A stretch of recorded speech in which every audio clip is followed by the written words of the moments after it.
Bom dia, boa tarde, boa noite. Hoje estamos recebendo aqui no Pode Expressar o nosso presbítero, amigo, e também ele tem um canal Apenas a Verdade, o nosso irmão Pedrosa. E hoje eu quero estender essa live ao irmão Pedrosa exatamente para ele falar por que ele saiu da Assembleia de Deus do Estado de Pernambuco, porque ele tem esse canal, um canal muito, muito bem feito, Pedrosa. É um canal que explica detalhadamente a doutrina. E isso aí é muito importante, Josué. Josué também está aqui conosco, todos sabem que Josué já é um parceiro antigo. Então, a gente gostaria de saber de Pedrosa, a sua história na Assembleia de Deus, Pedrosa. Como você percebeu que ali não tinha mais oxigênio para você? Porque aquela doutrina já não nutria mais a sua alma. Você se sentiu uma pessoa sufocada pela hoje uma gestão que vem, no caso, trazendo, eu posso dizer assim, muitos desligamentos de membros, de presbíteros, de pastores. A gente teve dessa igreja matriz, da igreja mãe, Josué, mas eu acho que umas 4 a 5 igrejas que saíram porque já não tinha mais o oxigênio da palavra de Deus nela. Então, Pedrosa, eu gostaria muito que você relatasse aí a sua história, relatasse o motivo que você abriu esse canal, que é um canal com muitos seguidores, e você realmente traz, eu digo assim, o verdadeiro evangelho, não aquele evangelho que hoje nós estamos vendo aí nas igrejas, só a questão dos dízimos e ofertas, se pregando uma doutrina totalmente diferente daquilo que Jesus pregou e daquilo que foi a essência da igreja evangélica no Brasil, Josué. A igreja evangélica no Brasil, a gente pode dizer, está doente, perdeu a sua essência, a sua raiz, perdeu o seu rosto. Hoje temos uma igreja degradada, envolvida em crimes, envolvida em corrupção, isso a nível nacional. Eu não estou apenas me atendo ao estado de Pernambuco, eu estou falando a nível de Brasil. A gente vê igrejas, Pedrosa, como a igreja da Flor de Lis, no Rio de Janeiro.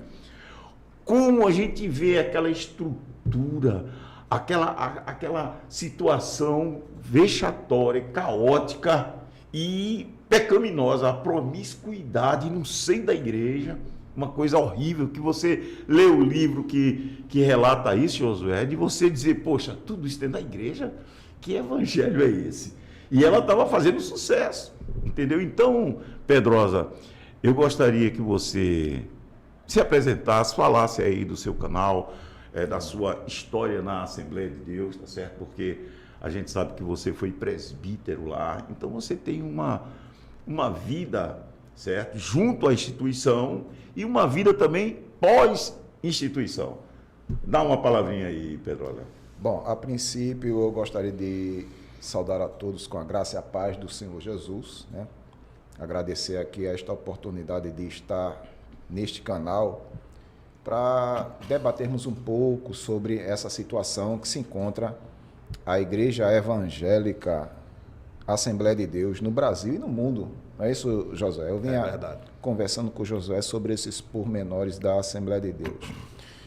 Bom, eu me chamo Keuli Pedrosa, mais conhecido como Pedrosa, sou administrador ali do canal Apenas a Verdade. É só digitar aí no YouTube Apenas a Verdade, vai cair lá. Um canal de apologética em defesa do Evangelho contra heresias, hereges, inovações e modismos que muito têm contribuído para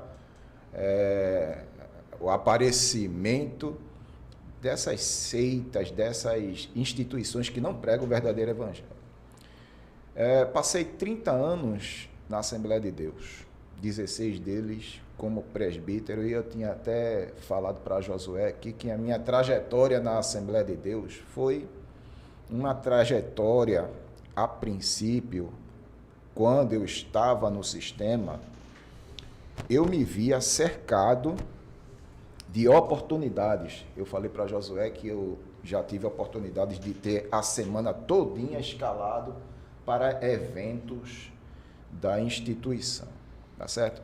Era eventos aqui, eventos ali, campanha, adolescente, ciclo de oração, escola bíblica dominical, e eram eventos que a gente administrava. Mas com o passar do tempo, eu me vi sufocado em estar preso a esse sistema que dita as regras. O problema todo é que se você, não é Jesus, a gente até falou isso, se você questionar o sistema, e é isso que acontece, se você questionar o sistema vai se voltar contra você. Como se voltou com muitas outras pessoas que eu conheço, que hoje, infelizmente, eles estão na instituição, mas estão lá, jogados às traças, esquecidos. E é justamente isso que acontece. Porque eu me voltei contra o sistema, eu me vi sufocado contra o sistema, porque no dia que eu comecei a questionar o sistema, está entendendo? Depois eu posso até entrar em detalhes sobre esses questionamentos. O que é que aconteceu comigo e com tantos outros? A gente foi colocado na prateleira, como diz, é um ditado no banco, né? Teve um que diz assim, olha, tu vai ser colocado na geladeira também, até a volta de Jesus Cristo. Foi, ele disse mesmo assim para mim. Tu vai ser colocado na geladeira até a volta de Jesus Cristo. Pronto, e é isso que aconteceu.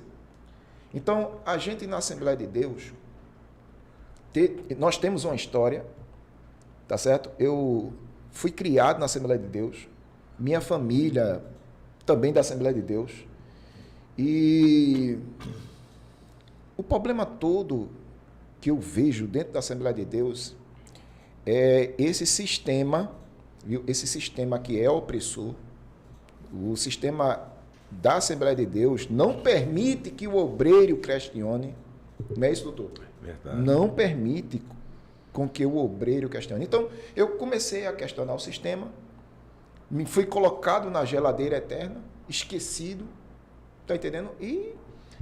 só uma observaçãozinha, quando você diz, Pedrosa, questionar o sistema, é bom que fique claro que é uma pequena sugestão para melhoria, ou você recebe uma determinação e você verifica uma implementação de uma maneira melhor e mais rentável de fazer. Então, quando você faz isso, justamente, você fez a primeira vez, você já é mal visto. Mal visto.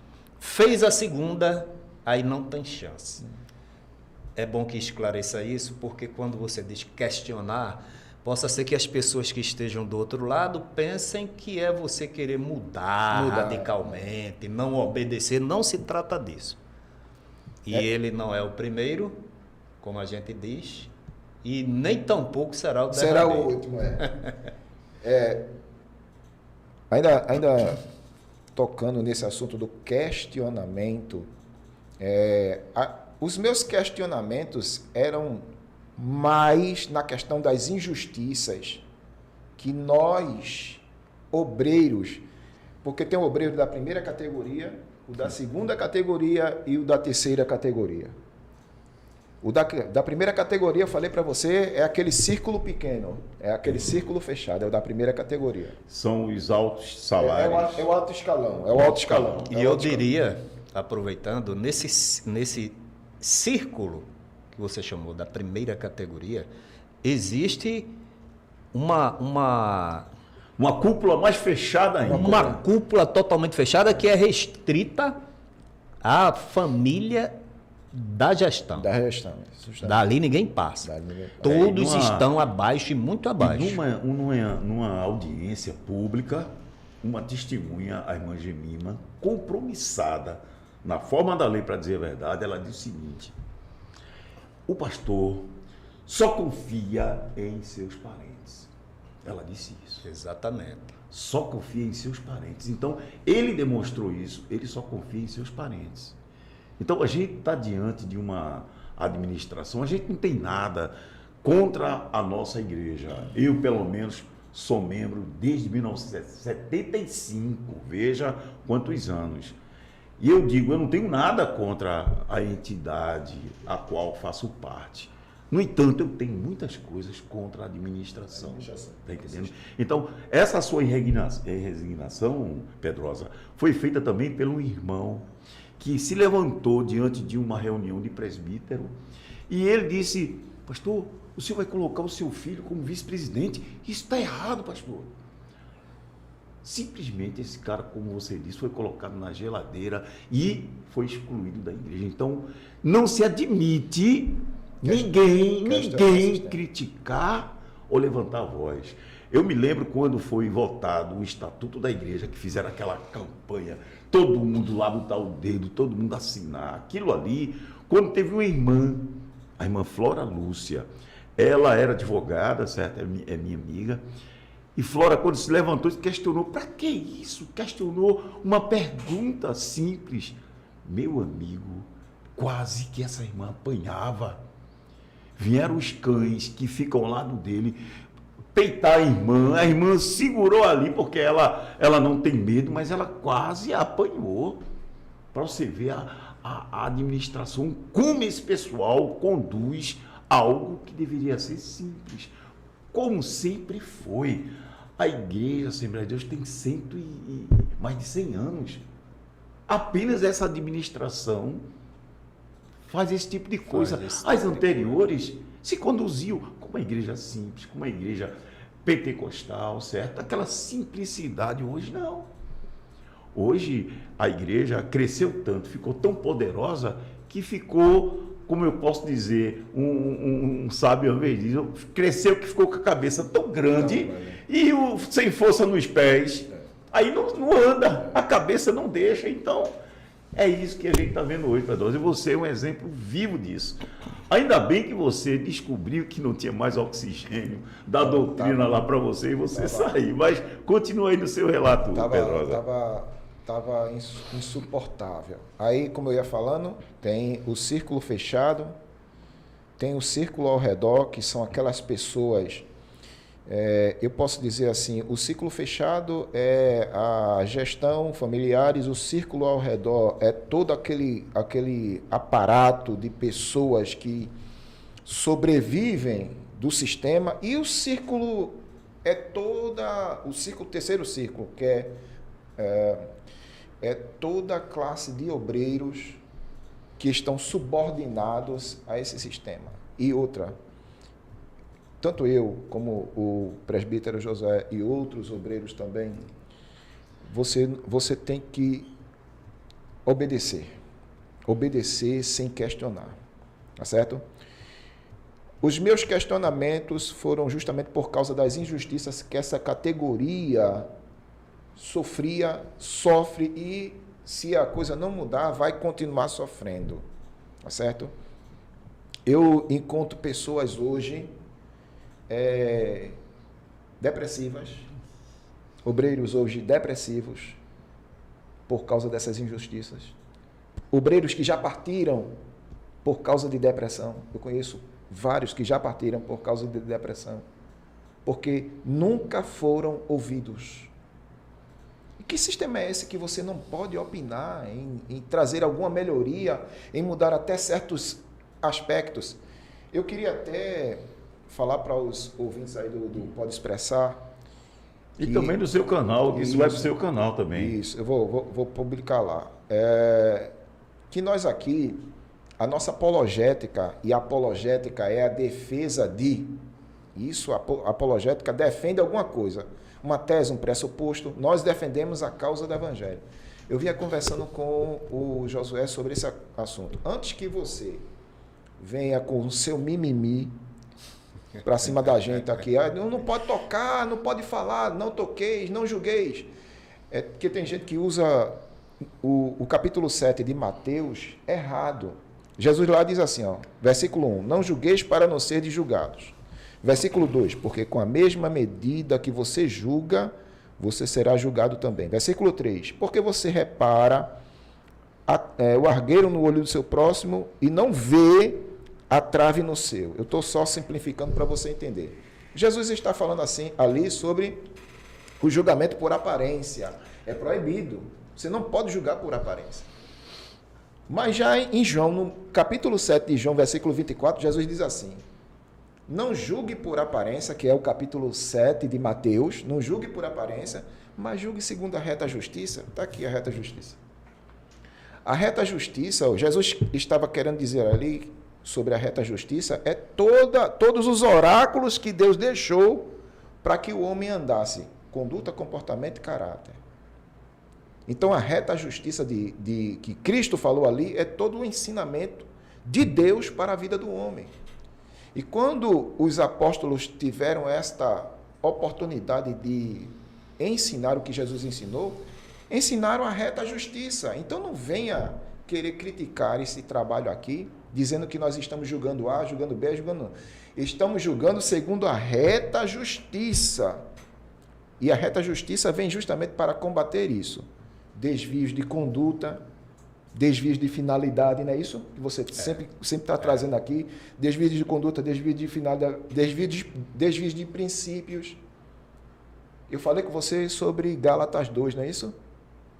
O que foi que a gente falou no ônibus sobre Gálatas 2? É que Pedro, quando viu Paulo, quando viu o comportamento de Pedro, em Gálatas 2, duvidoso, Paulo não chamou Pedro. Pedro, vem cá, vamos ali para a secretaria para a gente conversar. Não. Nem Paulo dobrou o joelho, vou orar por Pedro, meu Deus, muda o comportamento de Pedro. Não. Paulo se levantou no meio de tudinho, olhou para Pedro, apontou o dedão e disse: você está errado. Está vendo aí? Você que gosta de julgar o trabalho do pessoal aqui, o nosso trabalho de apologética, então rasgue Gálatas 2 da sua Bíblia. Paulo corrige Pedro por causa do comportamento duvidoso dele. A conduta, o comportamento e o caráter precisavam ser corrigidos. E olha o que Paulo diz para Pedro: você não está em conformidade com o Evangelho. Então, o que Josué, o que o doutor Luiz Miguel, o que nós estamos fazendo é corrigindo situações que não estão em conformidade com o Evangelho, filho. Ou você acha que isso aí é correto? Né? Você acha que o que está acontecendo no sistema é correto? Quando eu estou me referindo ao sistema, eu estou me referindo ao sistema religioso como um todo. Não é isso? Correto, não é isso? correto. O sistema religioso como um todo. Você acha que o que está acontecendo hoje aqui em Pernambuco, nas Assembleias de Deus, é correto? Tem base nas Escrituras para subsistir? Então, é isso. A gente está fazendo uma apologética em cima disso. É engraçado o que você falou aí, Pedrosa. Você falou dessa questão, dessa cúpula e desses irmãos que estão mais afastados do núcleo. O juiz, na sentença dele, que absolveu Giovanni Sivaldo, falou sobre isso, Josué. O juiz disse o seguinte: eu não entendo como é que uma igreja traz os assuntos dela para a mesa de um juiz, quando poderia resolver esse assunto internamente. Veja a que ponto chegou.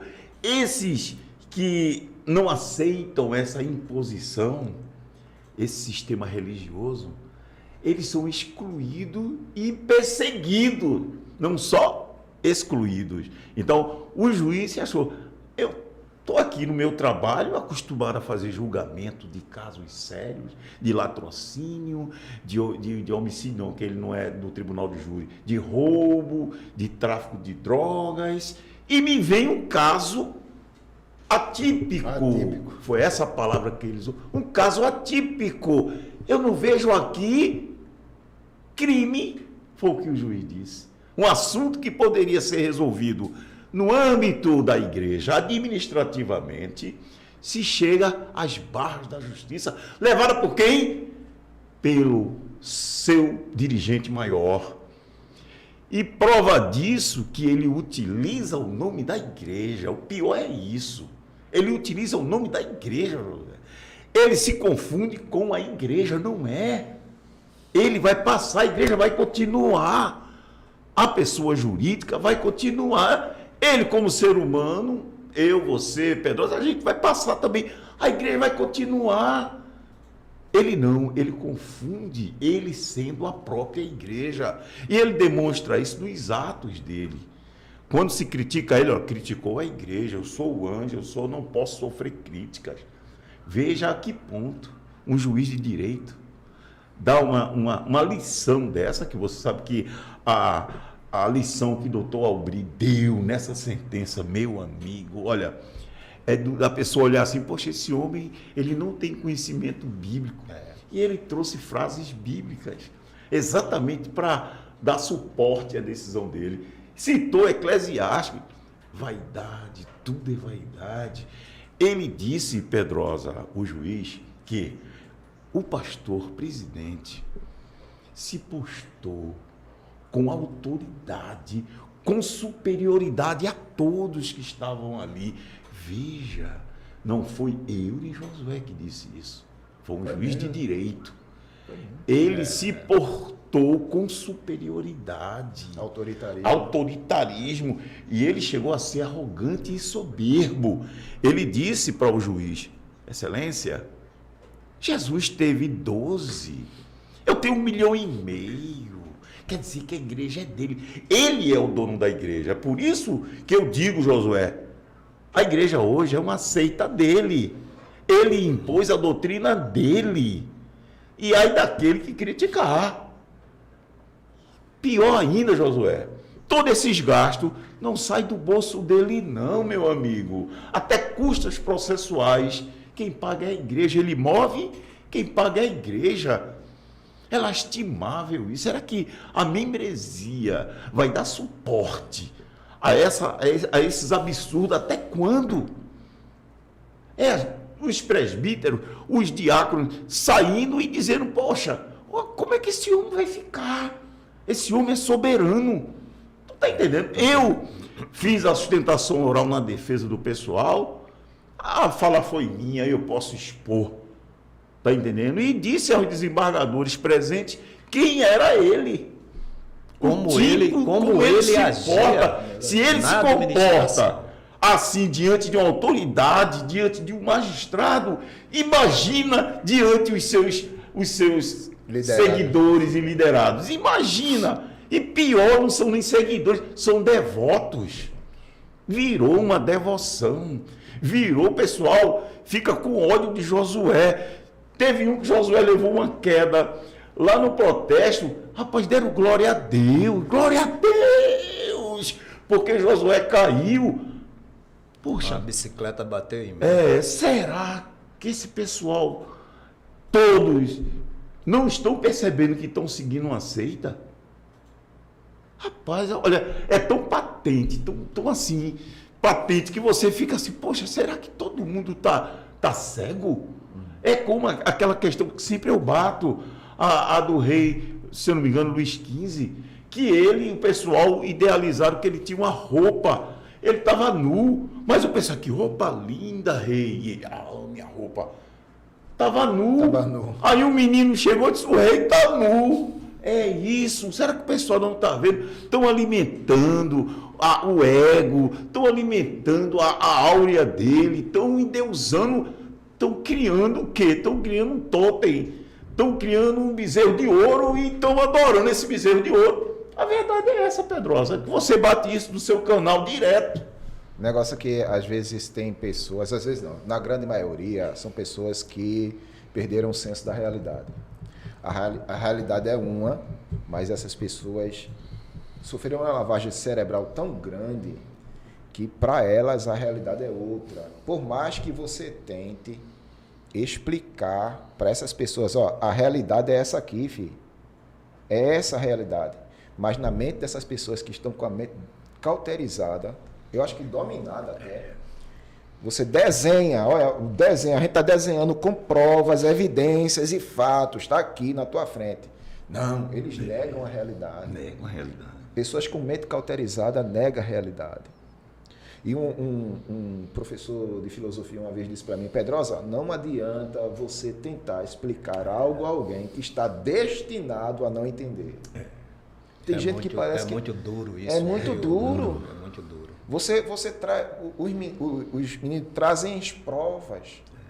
As provas estão aí, contextuais. Provas robustas, provas físicas. Mas tem gente que diz, não, eles estão do lado errado. E essas provas, Pedrosa, essas provas, elas não só estão com Josué, com o doutor Miguel, com Pedrosa, nem com Giovanni, não é verdade?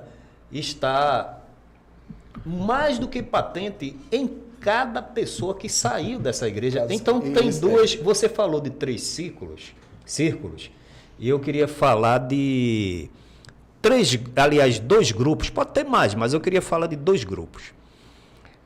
Esses que não concordam, aliás, vou falar de 3 rapidinho, não concordam de maneira nenhuma com o que está ocorrendo. Tem um grupo que não concorda. Aí tem um grupo que permanece calado e tem um grupo que sai. Esse grupo que saiu fundou novos ministérios. E pessoas também que estão lá caladas, não concordam, saem, vão para o ministério deles. E muitos ficam. 2 grupos. E um terceiro é os que veem e acham que ele tem, doutor Miguel, todo o direito de proceder da maneira que queira, mesmo contra os mais elementares princípios bíblicos, da ética e até da moral. E as pessoas dizem, se você combater, se você expor, vai afastar as almas e as almas vão para o inferno. Dizem isso. E eu costumo, né, porque existe a liberdade de expressão e quando a gente faz uma publicação, a gente faz e não pode, assim, né, exigir que as pessoas concordem. As pessoas podem assimilar, concordar ou não. Mas, às vezes, que nem ontem, teve uma pessoa aqui e disse assim lá no meu canal, irmão Josué, o senhor está coberto de razão em discordar das atitudes da administração. Agora, irmão Josué, por sua causa, olha só, inúmeras almas estão indo para o inferno. Ele é Deus agora para saber disso aí? Não, veja, o que é que acontece? Existe o erro, os desvios de conduta, existe a transgressão, a violação dos princípios pela direção da igreja, mas você tem que calar-se, concordar para que as pessoas não se escandalizem e vá para o inferno, porque você será o culpado. Dá para entender uma mentalidade dessa, doutor Miguel? É seita, aquilo que eu disse, é seita, Josué. O pessoal teve uma seita de Jim Jones, que o cara não obrigou, não impôs, mas todos ceifaram a vida de forma conjunta. Coletiva. Suicídio coletivo. Por conta dele. Então, veja que ponto a gente tem aqui, aqui perto do nosso estado, em Sergipe, estado de Sergipe. Tem um pastor que me ligou, dizendo, eu fui criticar o pastor e estou recebendo processo. O pastor Flauber, se eu não me engano. Por conta do pastor lá, o presidente, está fugindo completamente da regra normal. E isso comprova, você tem prova, o garçom que viu ele fazendo isso, o outro também que viu ele praticando isso, mas ele não pode criticar. Aí ele pediu até minha ajuda. Esse pastor pediu minha ajuda. Me ajude aqui, a minha advogada vai entrar em contato com o senhor para que o senhor dê um esclarecimento, dê uma cooperação, tranquilo. Aí a gente vai mais além agora em Goiás, no estado de Goiás, tem aquele caso que foi publicado, que o pastor foi retirado da direção da igreja por uma ordem judicial, fazendo coisas erradas.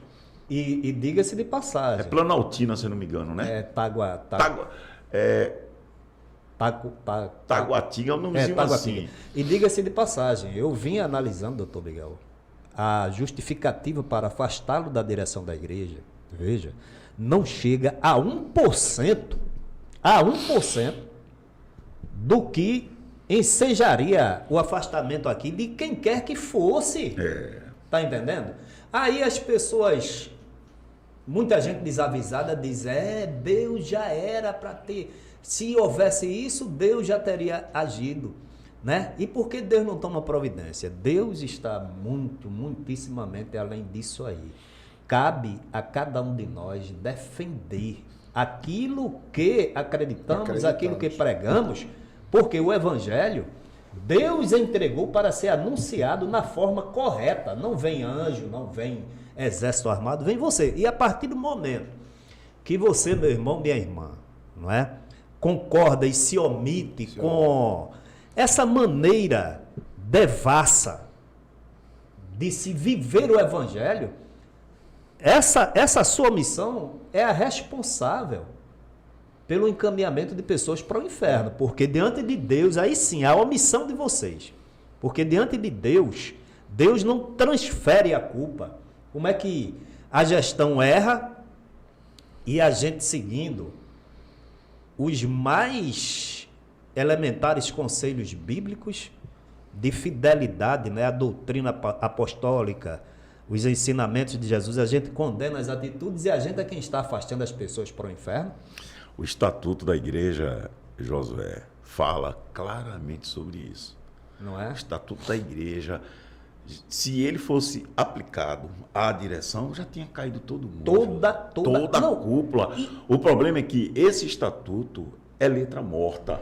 Não serve para a direção. Serve para os membros, para os diáconos, nem presbítero serve, porque não serve, tem não. presbítero e evangelista que sabe muito segredo. Se apertar esses homens, eles vão denunciar. Como aconteceu com o pastor, que você sabe, eu não vou citar o nome, que fazia rachadinha lá na igreja. Você está entendendo? Então, a gente fica só de sobreaviso. Quer dizer, esse pessoal... Josué peca em denunciar. Josué não comete os delitos, Josué denuncia. Não é? Então, existe um pastor que denunciou o envolvimento da alta cúpula da igreja envolvido no dinheiro, no desvio do dinheiro público. Foi um pastor que denunciou. E você, membro, acatar isso aí. E eu coloquei até esse vídeo lá no meu canal. Doutor Miguel, o senhor falando da sua defesa oral, porque inclusive o senhor passou para mim, e eu vou apresentar de uma maneira mais detalhada para você, meu irmão, minha irmã. Você veja o seguinte, olha, tudo, absolutamente tudo que nós temos denunciado aqui, né? E a gente publica, tem provas materiais, testemunhais. É tanto que na defesa oral você vai ver que o doutor Miguel replica tudo aquilo que a gente publica na presença de desembargadores e diante de um tribunal. Procuradores. Então a coisa não é, por exemplo, não é pessoal, a coisa é estrutural. A coisa é estrutural. Agora, como o doutor Miguel disse, essa questão que o doutor Aubry falou não deveria ter sido nem sequer levado para a justiça.